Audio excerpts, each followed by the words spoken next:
तो ये कथा, ये प्रसंग वायुपुत्र के बिना निरर्थक है। दूसरा, लाइटर मोड पे कह रहा हूं, मैं इस पर टिप्पणी नहीं करूंगा। जो आपने सवाल पूछा है, आप पत्रकार हैं, आपका काम है कि मुझे आप फंसाएं, और मैं कबड्डी का पहलवान हूं, मेरा काम है कि मैं आपको छू के वापस लौटाऊं ताकि अंक मेरे नाम लिख के जाए। तो आपने मुझे फंसाया, मैं फंसूंगा नहीं इसमें। एक बात कहूंगा राजनेताओं से, कृपया आप राम को कुछ भी कह लें, प्रयोग कर लें, राम धीरोदात्त नायक हैं, क्षमा कर देते हैं। हनुमान जी को न छुएं, क्योंकि हनुमान जी को आपने जब जब छुआ तब आपको उन्होंने वहां पहुंचाया जहां से अब राम भी नहीं निकाल सकते, सिर्फ हनुमान जी निकाल सकते हैं आपको। क्या आपका इशारा कर्नाटक चुनाव की तरफ है? मैंने इशारे करने और इशारे ने छोड़ दिए हैं फिलहाल। मैं आपसे एक इशारे में पूछ लेता हूं। कुछ दिन पहले किसी ने कहा कि बजरंगबली तो भगवान ही नहीं है, आपने वायुपुत्र कहा। बजरंगबली तो सिर्फ राम भक्त हैं, लोगों ने उन्हें भगवान बना दिया। मैं ऐसी किसी अनैतिक बात पर टिप्पणी करना नहीं चाहता। ये वाक्य और ये शब्द मेरे लिए इस चैनल में सुनना भी मेरे लिए खराब समय है।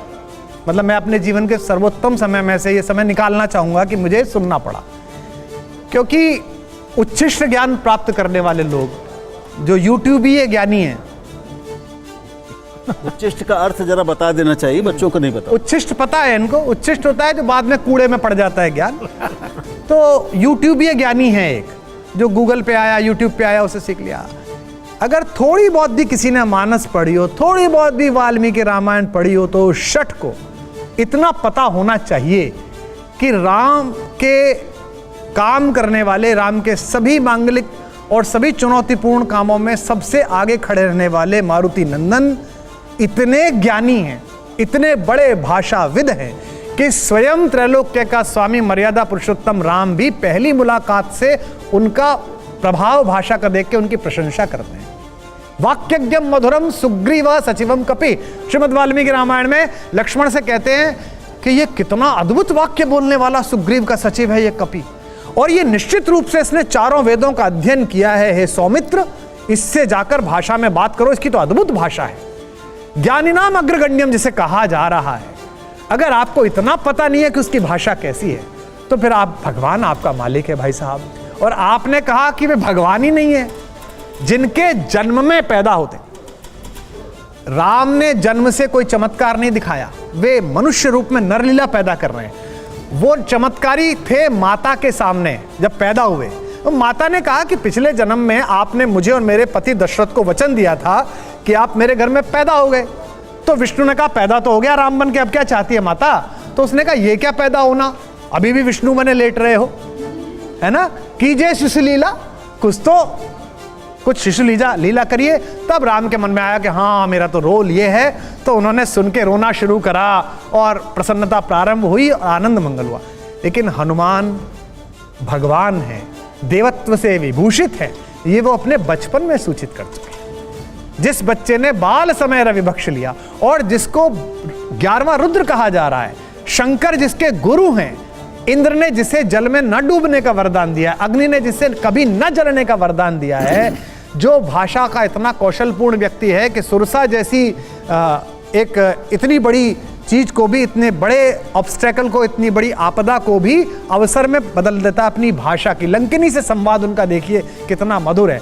अगर किसी ने इतना भी नहीं पढ़ा है और फिर वो कोई टिप्पणी करे और आप मुझसे टिप्पणी मांगे, तो कृपा पूर्वक इसको कार्यक्रम में तो रहने दें इस टिप्पणी को, लेकिन आप सब भी प्रार्थना करें कि मेरे जीवन के अमंगल क्षणों में से एक क्षण निकल जाए कि मैंने हनुमान जी के बारे में ऐसी बात सुनी। ठीक। राम आस्था के विषय हैं, मैं मानता हूँ कि तर्क के विषय नहीं है। कोई तर्क से समझा दे या कोई जरूरी नहीं है कि जिसने मानस पढ़ा हो वही राम को मान रहा निश्चित बात है। इस तरह माना जाता है कि अब पॉलिटिशियंस जनता को धार्मिक रूप से दिग्भ्रमित करते हैं। मेरा ऐसा मानना है कि ऐसा नहीं है। तो मेरा ये कहना है कि आजकल जो ये सीन चला हुआ है कि धर्म को भुनाया जा रहा है, क्या आपको लगता है कि वाकई चूंकि कोई पॉलिटिकल पार्टी या कोई भी धर्म की बात करता है तो जो परिणाम आते हैं वो सिर्फ इसके नाते होते हैं? आप आधी शताब्दी से राजनीति देख रहे हैं, मैं तो अभी उम्र के उस पड़ाव पर पहुंचा ही हूँ। राम का विषय काल की परिधि से बाहर है।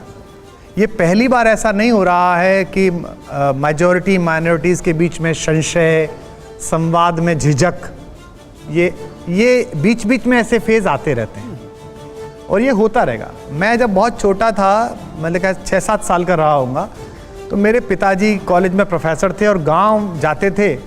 तो एक बार मैं उनके साथ गांव जा रहा था, कई बार मैंने देखा तो हमारे गांव के बाहर माइनॉरिटीज़ की, सीधे बोलूँ तो मुसलमानों की बस्तियाँ थीं और बस से उतरने के बाद वो 1-1.5 किलोमीटर का रास्ता पैदल पार करना पड़ता था। तो वहाँ कई खान साहब चाचा वगैरह बैठे रहते थे। तो मेरे पिताजी जाते समय, निकलते समय उनको नमस्ते करते थे, चाचा राम राम। और मेरे पिताजी का नाम है डॉक्टर चंद्रपाल शर्मा और उनका गांव में नाम है चंदर। तो मैंने अक्सर देखा था कि जो बूढ़े बुजुर्ग थे वो इधर से बोला चाचा राम राम, राम राम चंदर मास्टर, और भैया ठीक है ये छोटा वाला दीख है, बेटा बाबा से राम राम करो। तो बिना ये जाने कि बाबा मौलाना कौन से हैं, मैं बाबा राम राम, राम राम, जीते रहो बेटा। ना तो चंदर मास्टर को ये कहने में दिक्कत आई कि ये बाबा है, ना उन खान साहब बाबा को उस समय दिक्कत आई ये कहने में कि ये पोता है। क्या बात है। ये समय था और ये समय लौटेगा, लेकिन ये लौटेगा कैसे सर? ये लौटेगा ऐसे जब राजनीति के कुचक्र को खान चाचा और चंदर मास्टर दोनों एक जैसा समझें। अब खान चाचा कुछ और समझे और चंदर मास्टर कुछ और समझे तो ये कभी नहीं आएगा। और मैंने पहले भी एक आध बार कहा है, इस सामने जो युवा बैठे हैं और जो सुन रहे हैं, अलग अलग लोग होंगे। मैं मानस पढ़ने वाला सनातनी व्यक्ति हूँ, ये भी ब्रह्म महाकाल का रक्षा सूत्र है, और मैं आत्मा के रेशे रेशे में आध्यात्मिक चेतना और धर्म में बचपन की वजह से, क्योंकि ऐसे ही परिवार में पैदा हुआ हूँ। लेकिन ईश्वर ना करे अगर कोई ऐसा क्षण आए इस देश के संविधान और गीता में से चुनाव का मुझे मौका पड़ जाए, कभी ना हो, भगवान ना करे, लेकिन कोई भगवान ना करे इस देश पे ऐसा संकट आए कि मुझ जैसे आदमी के इस चयन के आधार पर संकट टल सकता है, तो मैं बड़े भारी मन से रोते हुए गीता को एक तरफ रख के संविधान के ऊपर हाथ रख दूंगा कि मैं ये चुनूंगा।